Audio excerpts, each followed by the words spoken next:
Right, fryer challenge. Aaron, turn on the fryer. It's already on. It's already on. Challenge has been won. Congratulations. That was easy. Good challenge, Sonny. Such a cop out. Turn them off and turn them on. All right, one each, boys. Turn them off, turn them on. What's this for? 100% for Instagram. And one's off. Already done. Okay. And I could. It's off. Ooh, and the heat lamp. Very good. Now turn them on, people. Sonny, please inspect, chef. Yeah. Great. Done. Wonderful. Wow, that was a really hard challenge. Wow. So, everyone loves a burger. Does anyone know what the most profitable burger in the world is? Wrong answers only. Wrong answers only. McDonald's hamburger. No, that's too close to the right answer. Burger King. KFC. I think it's Wimpy's, whatever burger. Well, I don't know what that is. It's a McDonald's cheeseburger. Oh. I don't know what is in a McDonald's cheeseburger.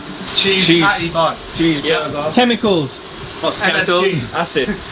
When you order one in McDonald's Milton Keynes and one in McDonald's Bedford, is there a massive difference? No, there's not. Always the same, right? Consistent. So, a burger, depending on whether you're me or whether you're Tegan, is generally speaking 5 to 6 bites. Now obviously there's usually about 4, 5, 6, depending on what kind of burger it is. Some of you guys have cooked my burgers, there's like 12 ingredients in it, but generally speaking there'll be about a handful of ingredients. The goal is, the way you build a burger, all 6 bites need to taste the same. Imagine this, Picasso, is your canvas. You need to ensure that bite number 1, 2, 3, 4, 5, 6 are all the same. Now, but what's the best way of doing it? Let's start with the sauce. So I like to spiral all the way to the edge with the sauce, which means no matter where you bite that burger, you're going to get a bit of sauce. And you're trying to leave a gap between each spiral. I'm trying to leave a gap between each spiral, but I've had feedback that these buns are a little bit too small. Now, one thing McDonald's don't do well, but it's kind of their niche, is I like a gherkin, and there's only one gherkin, and sometimes it's like finding the gherkin, which sounds like a very fun game. You get what you pay for. Yeah. What I like to do is to ensure gherkin is across all 6 bites. That is a lot of gherkin. There's a lot of gherkin. Do you know how many gherkins that is? That's 3 gherkins, chopped up. So exactly the same as a McDonald's Big Mac. 3 gherkins. Lettuce. Nothing infuriates me more than one big bit of lettuce, and when you bite into it, the rest of your burger comes out. But a nice bit of finely shredded lettuce. And the trick is, make a ball out of it, squeeze it hard, so it's easier for you to place on here, and then give it a tap down. The lettuce then spreads itself out. What a lot of people sometimes do is they grab it like this and pop it on. That's just going to be mess, isn't it? Yeah.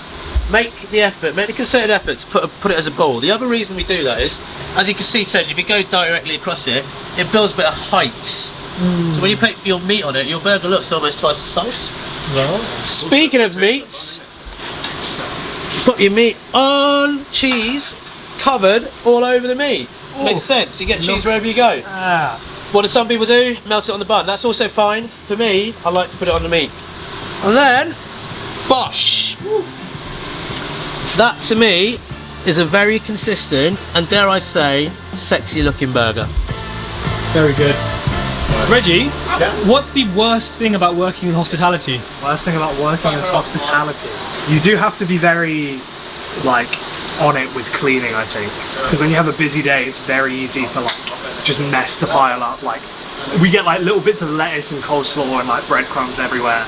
And when you've got a busy day and you've got orders all the time, you don't really have time to clean, but you have to stay hygienic. So that's the thing that I think gets me a lot of the time, but I'm getting better at it. Chili for me is one of my favourite ingredients, but as you can see, no big surprises there. As an ingredient, there's so much variety with it. So this is a classically, I think, grown in Spain red chili. Not particularly spicy, but we'll come to it. There are bits in here that are a little bit hot. So what we need to do, in order to create consistency, in order to be able to be accessible to all of our demographic, we need to ensure that the way that we've designed and tried and tested the dishes are always executed the same. Now, the garnishes for our chilies, for our loaded fries, for some of the burgers, generally we keep on the not spicy side, so they'll have a little bit of warmth to them, but they won't be blow your head off. And how you achieve that is as such. You first just take the top off, and you'll see it is connected in actually 4 different ways.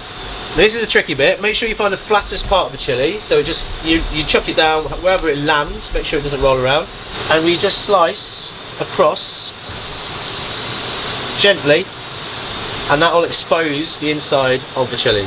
The elements of this chili that makes it spicy, or sometimes too spicy for people, are two things.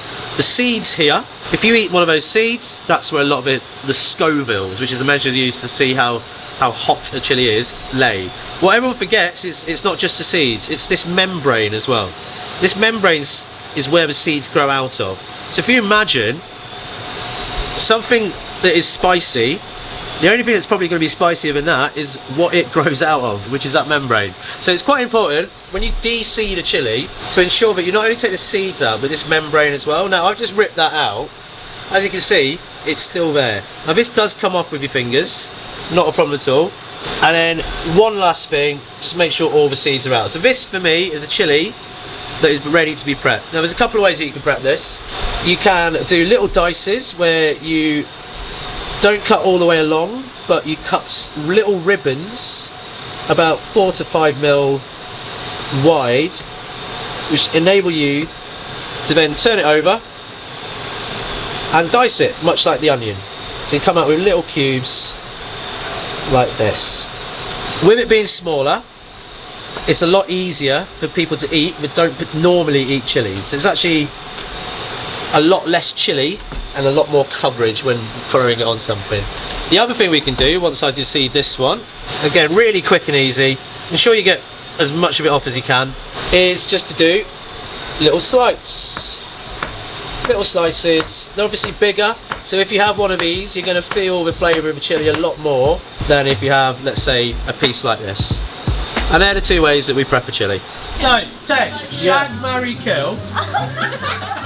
Reggie, Aaron, Jake. I'm gonna politely. Hey Reggie, Aaron. Hey Jake. I'm gonna say kill all of them. Yeah. And then that'll save us costs every month. So there we go. Hey, well done. Who's gonna cook the food then? Tej, what's your favourite? No, because I'm dying. Oh yeah, fuck. Sanika, he's a chef. He does, right? I'm not anymore.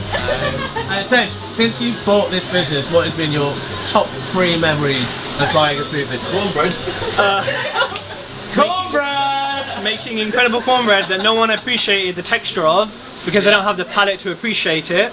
Like it. Secondly, I loved it, is free food. Yeah, paprika chicken. And thirdly is meeting all these amazing people who work so hard but hate being on camera. So, These guys? yeah, these guys here. I felt 2 of them were real. So one of them was real, one of them was a load of bullshit. Cornbread!